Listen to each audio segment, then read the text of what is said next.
قل هذه سبيلي أدعو إلى الله على بصيرة أنا ومن اتبعني وسبحان الله وما أنا من المشركين.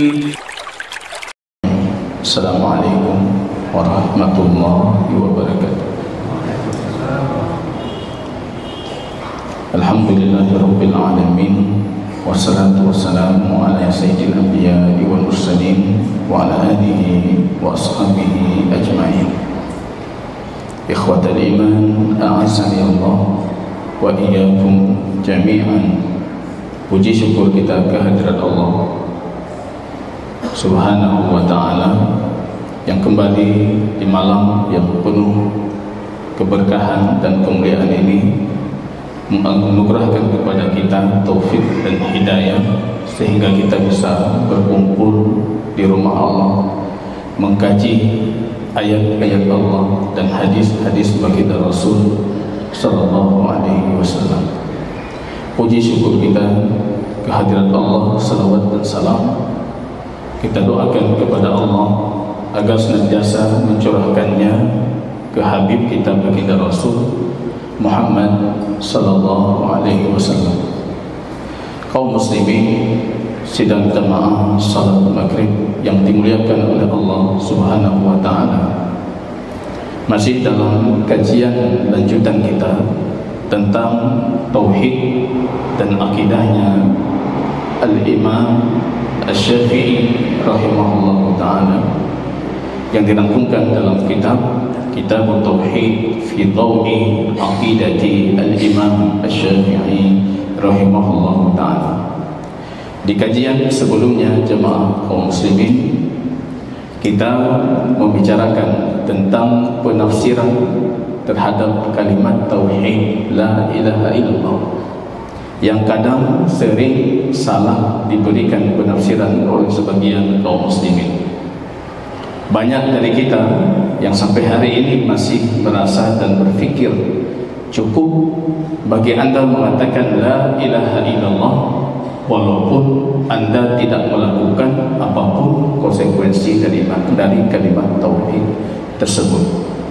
Padahal kita dapati jemaah kaum muslimin ketika kita menjelaskan penafsiran tentang kalimat tauhid ini rupanya sebatas mengucapkan kalimat itu saja tidak cukup.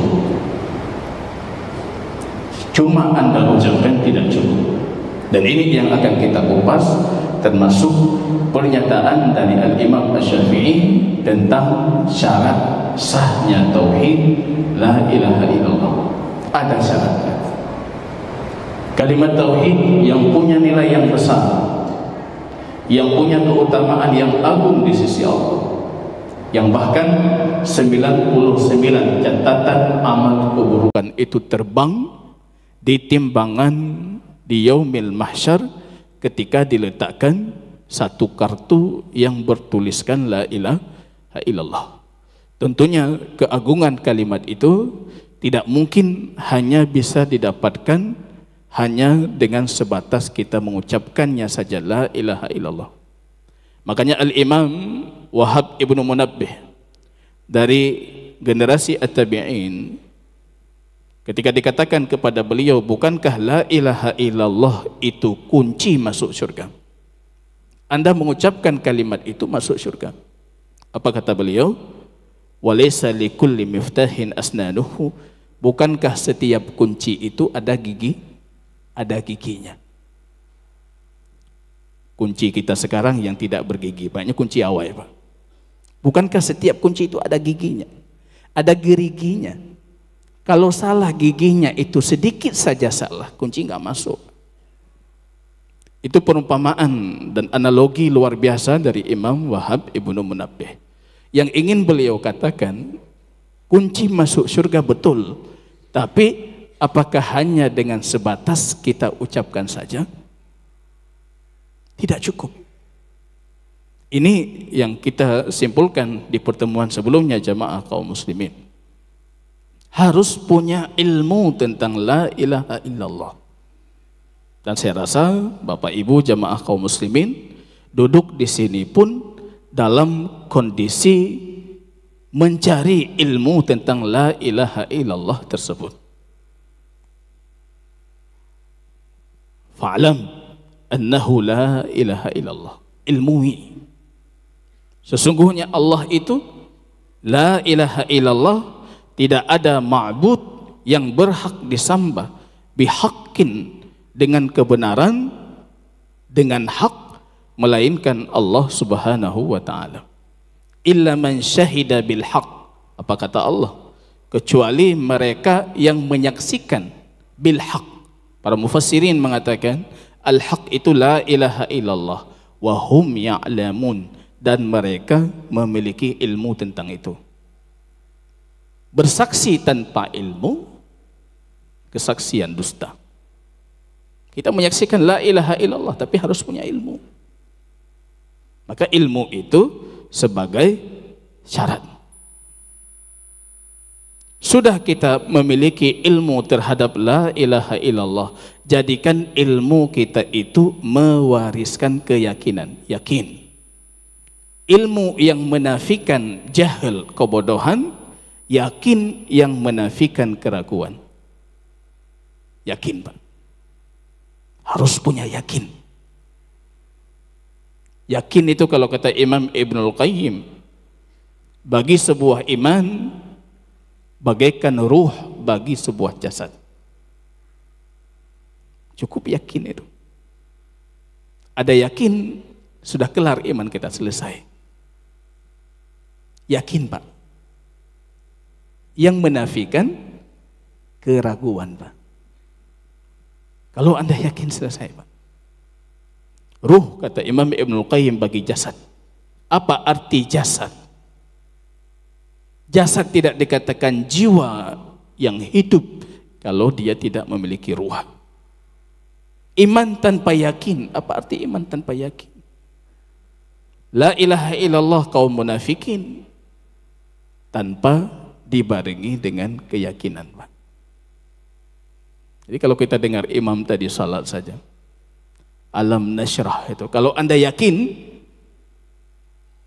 ketika Anda salat di atas pundak Anda itu beban yang berat, tanggung jawab yang besar, kepala Anda lelah, hati Anda linglung, tapi Anda dengar tadi firman Allah, alam nasyrah laka sadrak. Bukankah kami sudah melapangkan hatimu? Wa wada'na anka wizrak. Kami hilangkan beban di atas pundakmu. Itu kalau kita bawa dengan yakin, Pak, beda rasa salat kita. Ayat itu saja, Pak. Itu belum kita bercerita tentang yakin terhadap kalam Allah dan kalam baginda Rasul. Ayat itu saja. Kalau kita bawa, masalah kita hilang, Pak. Wa wada'na anka wizrak. Jadi imam baca itu, saya membayangkan baginda Rasul ketika turun ayat itu, kondisi paling sulit bagi Rasulullah. Paling berat. Orang kafir Quraisy mengatakan Tuhanmu Muhammad sudah meninggalkanmu, itu enggak peduli lagi Tuhanmu. Masalah yang bertubi-tubi dalam dakwahnya. Tapi Allah katakan bebanmu sudah selesai. Inna ma'al usri yusra wa inna ma'al usri yusra. Dalam bahasa Arab, dalam gramatikanya, kalau nakirah, lafaz yang tidak ada alif lam itu diulangi 2 kali artinya tetap satu. Mau diulangi 10 kali artinya satu, diulangi 100 kali satu. Kalau ma'rifah yang ada alif lam itu makin diulangi terhitung dengan jumlah pengulangan. Artinya apa? Allah mengatakan kepada kita, sesungguhnya dengan satu kesulitan itu ada 2 kemudahan. Itu bagi yang paham. Mendengar ayat itu, yakin kita Allah. Yakinnya Hajar ditinggalkan Ibrahim di gurun yang dahsyat. Manusia tidak ada, air tidak ada, tidak ada apa-apa. Allah amaraka bihadza. Apakah Allah yang memerintahkan kamu meninggalkan kami di sini? Nabi Ibrahim cuma menoleh mengatakan, nah, ya Allah. Apa kata ya Hajar? In kana Allah falyudayyi'ana. Kalau itu perintah Allah, Allah tidak mensia-siakan kami. Udah, kamu pergi saja, enggak ada masalah. Itu yakin, Pak. La ilaha illallah tanpa yakin, apa arti la ilaha illallah? Maka Rasul mengatakan mustaiqinan bihi qalbu. Harus yakin. Yakin. Ilmu sudah punya, yakin sudah punya. Lahir qabul, penerimaan.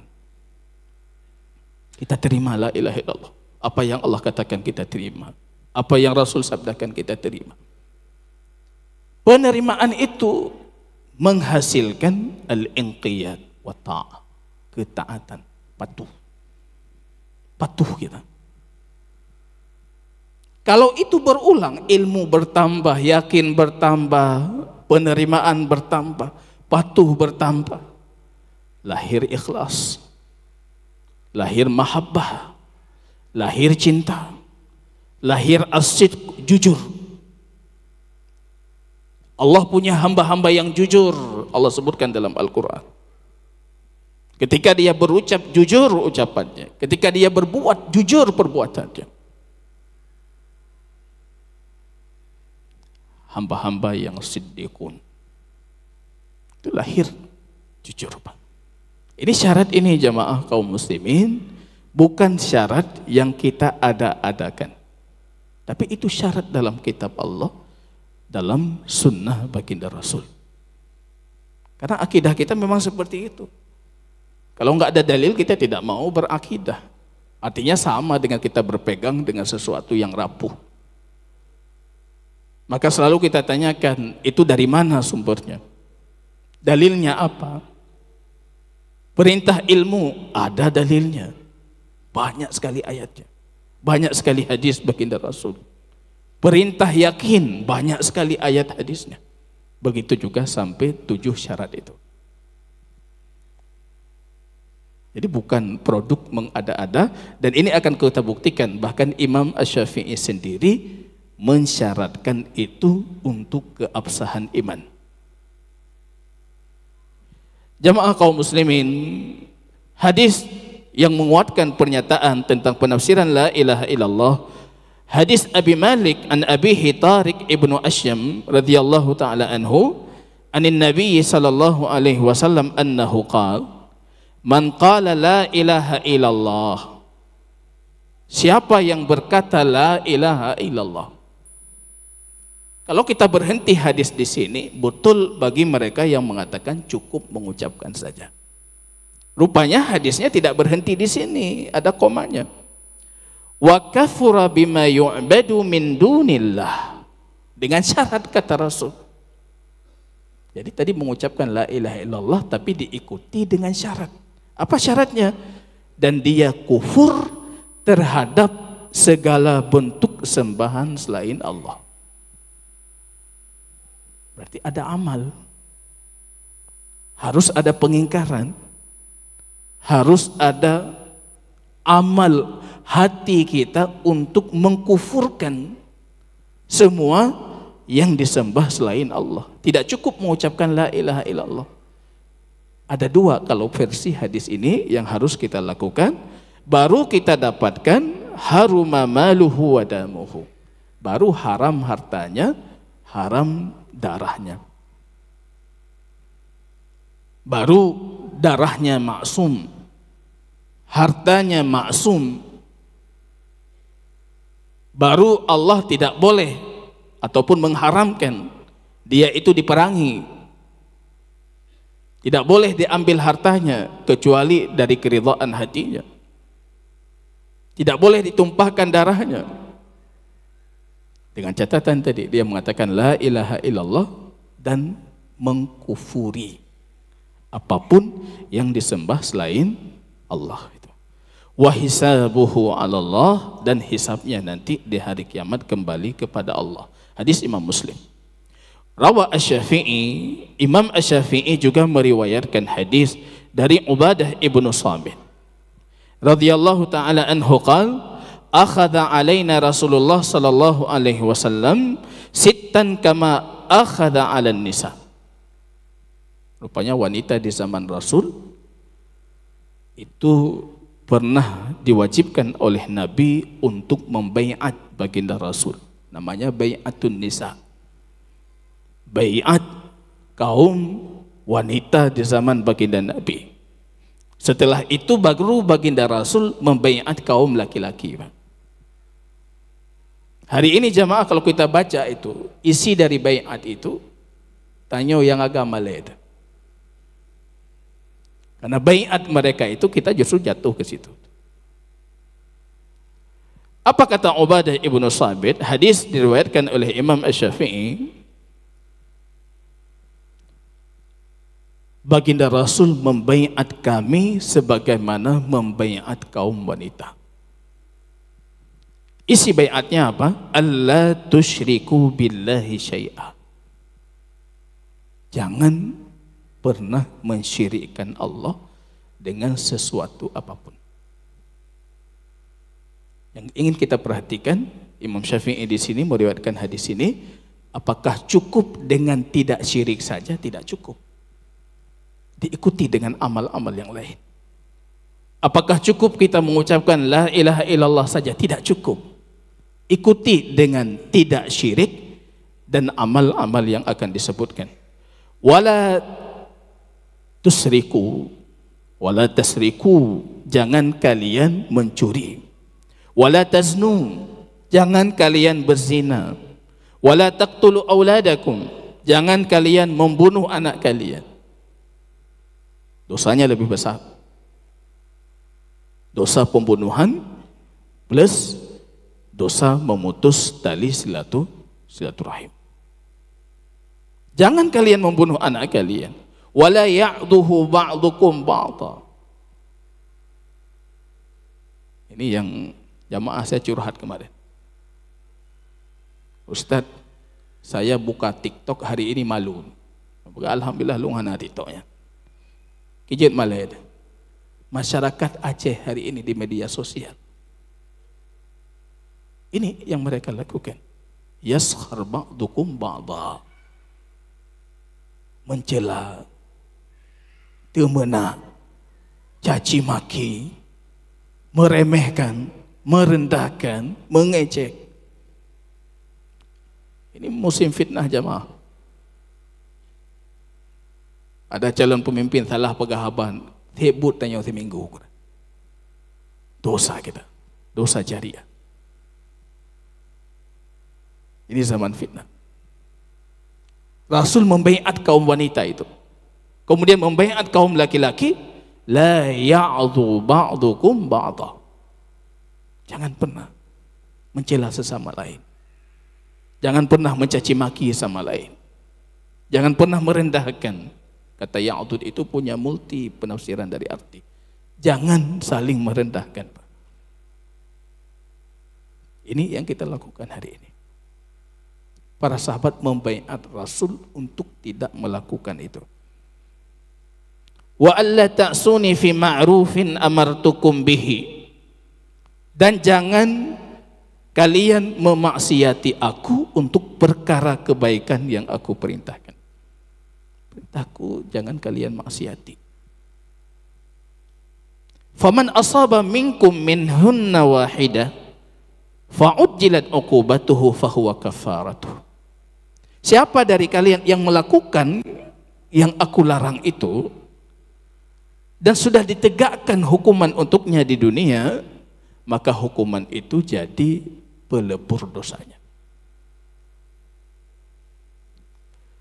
Rasul melanjutkan, wa man ukhirat uqubatuh, dan siapa yang diakhirkan hukumannya, artinya di dunia dia belum ditegakkan hukuman, fa amruhu ila Allah azza wa jalla in syaa'a 'adzabahu wa in syaa'a ghafara lahu. Maka perkaranya kembali kepada Allah. Kalau Allah kehendaki Allah ampunkan, Allah ampunkan. Kalau Allah kehendaki Allah azab, Allah azab. Ini akidah Ahlussunnah. Akidah Ahlussunnah, pelaku dosa besar itu dikembalikan ke kehendak Allah di hari kiamat. Nggak bisa kita vonis. Dan ini pertanyaan yang baru ditanyakan ke saya di satu kajian di tempat lain. Apakah orang yang tidak ditegakkan hukuman rajam dan dia pelaku zina di dunia, dosanya tidak akan dimaafkan? Dalam tatanan masyarakat kita hari ini yang tidak menegakkan hukum syariah sebagaimana mestinya, kadangkala pelaku zina tidak ditegakkan hukuman zina kepadanya sesuai dengan hukum Allah. Fa amruhu ilallah, maka tugas Anda taubat. Masalah di hari kiamat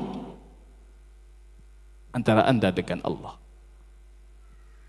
Ini yang banyak pemimpin kita, pengambil kebijakan tentang syariah kita gagal memahami ini kadang-kala.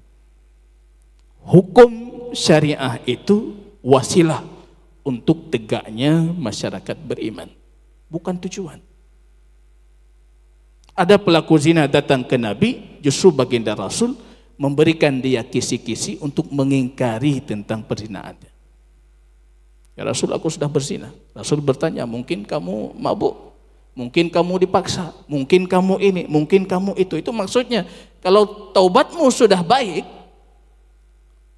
Allah akan menerima taubatmu.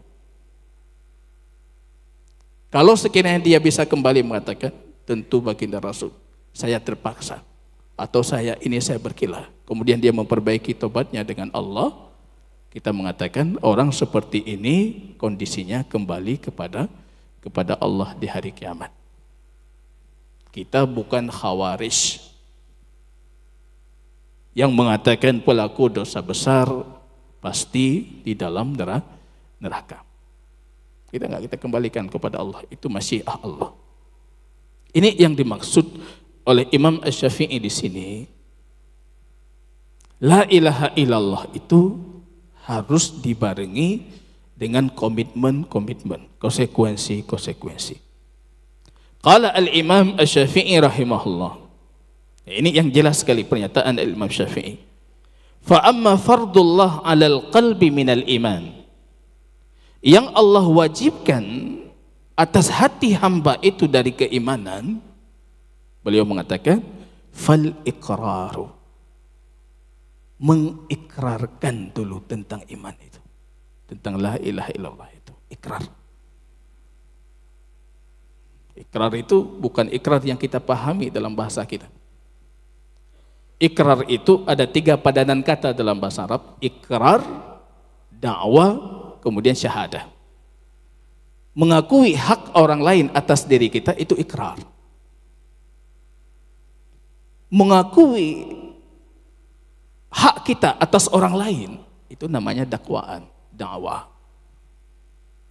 Mengakui hak orang lain atas orang lain itu baru saksi. Ketika kita bersaksi asyhadu alla ilaha illallah, itu pengakuan kita hak ubudiyah yang benar, yang hak itu milik Allah. Maka ikrar itu tidak bisa dipisahkan dengan ma'rifah, ilmu. Kalau di sini Imam Syafi'i mengatakan fal iqraru wal ma'rifah, dan ilmu. Harus ada ikrar. Ikrar lisan diikuti dengan keilmuan. Ini hari ini lagi diperdebatkan itu, tauhid atau akidah itu ilmu bukan. Ini terlalu sempit dalam memahami makna ilmiah. Ini penyakit. Penyakit liberalisme ketika masuk ke dalam ranah teologi atau ranah keilmuan keislaman, kemudian memperdebatkan tentang keyakinan itu bukan sesuatu yang bersifat ilmiah. Padahal Allah mengatakan ilmu itu fa'lam illa man syahida bil haq, yang bersaksi tentang la ilaha illallah wa hum ya'lamun, dan mereka mengilmuinya. Salah satu ilmiah atau yang bersifat keilmuan itu bisa didapatkan walaupun tidak bisa ditangkap dengan indera, tapi dari khabar orang yang terpercaya, apalagi khabarnya Allah, apalagi khabarnya Rasul. Itu sangat ilmiah, Pak. Kalau mau dikuatkan dengan rasional logika, sangat bisa dikuatkan karena satu sumber, akal yang sehat dan wahyu yang sahih itu sumbernya Allah. Pasti lurus, pasti sama, tidak mungkin bertentangan.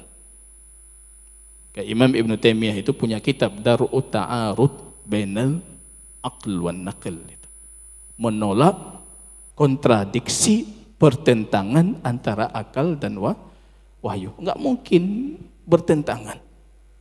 Kalau bertentangan itu akal kita yang sempit. Ini jamaah kaum muslimin.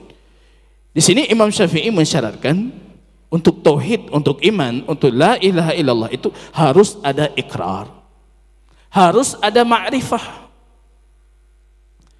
Wal aqd, kata beliau, azm, keyakinan yang kokoh di hati.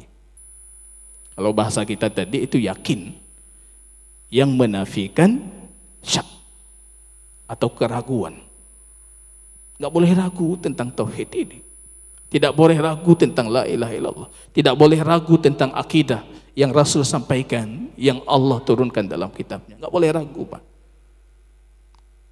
Kalau kadang-kala hati atau kepala kita masih sempit untuk memahami itu, akidah Islam itu tidak pernah datang dengan sesuatu yang mustahil.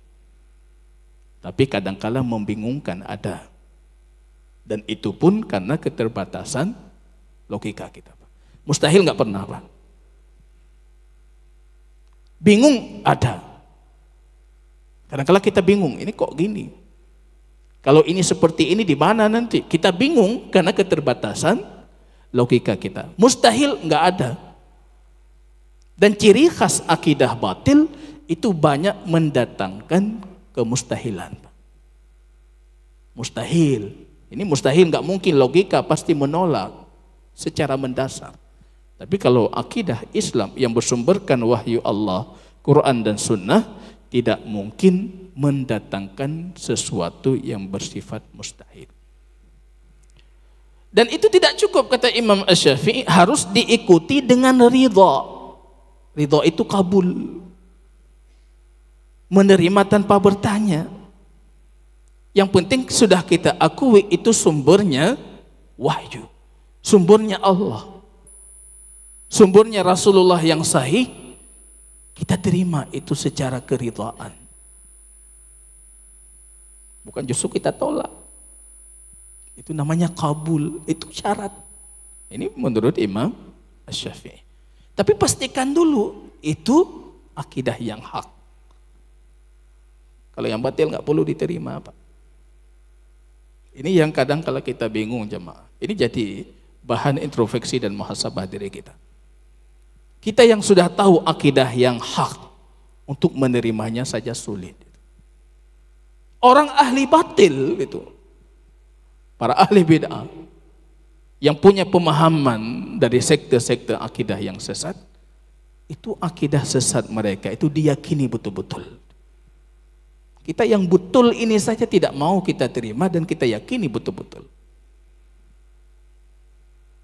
Coba baca Biharul Anwar, karya Imam Khomeini, imamnya Syiah Isna Asyariyah. Beliau menyampaikan di situ, di salah satu pembahasannya, kenapa air laut itu asin. Bagi mereka itu akidah, ilaut mathin juga akidah. Jawabannya apa kata beliau? Karena ikan di laut menangis ketika wafatnya Husain. Berarti iklim ke di laut, mathin di laut. Orang Syiah meyakini itu dengan tulus, Pak. Sumber enggak ada, dalil enggak ada, pat kecotan empat, tapi meyakini, menerima itu dengan kuat. Kita yang tahu ini misalnya ini wahyu Allah, ini hadis baginda Nabi, tapi untuk menerimanya saja kita sulit, Pak. Katanya kejik menanleh, mungkin, mungkin. Akidah Islam ini tidak pernah datang dengan sesuatu yang mustahil. Nabi Musa, saya sebutkan dalam Sahih Bukhari, pernah menonjok mukanya malaikat maut, tusuk mata malaikat maut. Kuatnya tonjokan Nabi Musa. Ketika saya bacakan hadis itu, kawan saya langsung berdiri. Baik kau pegah yang kengkang ni kan. Malaikat maut kena tepuk pada Nabi Musa. Itu kata Nabi. Itu kata Nabi. Tugas kita ridha, kita terima itu. Dibacakan oleh gurunya Harun Ar-Rasyid di majelisnya. Adam berjumpa dengan Musa alaihi salam. Tiba-tiba Musa mengatakan kepada Adam, kamu bapak kami, tapi gara-gara kamu kami keluar dari surga. Ron, iya kamu, tapi gara-gara Ron kamu hanali di surga. Pamannya Harun Ar-Rasyid berdiri. Kapan Adam berjumpa dengan Musa? Kan beda zaman. Pajan merempak, Pak. Itu Harun Ar-Rasyid langsung berdiri, mengancungkan dan menghunuskan pedangnya. Potong kepala pamanku. Rasul mengatakan berjumpa. Dia bertanya, pajan merempak, Pak. Padahal itu alam barzah yang memang kita tidak punya ilmu tentang alam barzah. Akidah Ahlus Sunnah, arwah orang beriman itu saling berjumpa, saling berziarah di alam barzah, Pak. Itu akidah Ahlus Sunnah, Pak. Ibn Taimiyah dalam Majmu' itu menukilkan bahkan ijma' Ahlus Sunnah. Arwah orang beriman itu saling berjumpa, saling berziarah. Cuma yang salah dia bak ne peduk bu di rumah ke arwah yang salah. Kan? Nek lon di kampung Allah yarham. Nya kupu bu nya. Ai iworoh malamnya. Nyan yang hana, truk kenan hana apa. Tapi keyakinan kita mereka berjumpa. Itu alam barzah yang tidak sama dengan alam kita itu. Ridha. Dan itu tidak cukup, kata Imam Syafi'i, harus diikuti dengan taslim. Taslim itu totalitas dalam menerima, berserah diri, Pak. Tidak tahu kita resikonya apa. Maka ketika kita khutbah kita mengatakan amma ba'du. Banyak dari kita tidak paham apa arti amma ba'du. Amma ba'du itu singkatan dalam bahasa Arab. Mahma yakunu ba'du. Aku tidak peduli apapun yang terjadi setelah ini, pasti akan kusampaikan kebenaran ini. Itu amma ba'du artinya apa? Mahma yakunu ba'du. Kita enggak peduli, Pak. Apapun yang terjadi, tetap aku sampaikan itu. Itu taslim. Menerima konsekuensi dari la ilaha illallah Muhammadar Rasulullah. Barakallahu fikum. Mudah-mudahan apa yang kita sampaikan bisa memperkuatkan iman kita di sisi Allah Subhanahu wa taala. Kita cukupkan di sini. Subhanakallahumma bihamdika asyhadu an la ilaha illa anta astaghfiruka wa atubu ilaik. Assalamualaikum warahmatullahi wabarakatuh.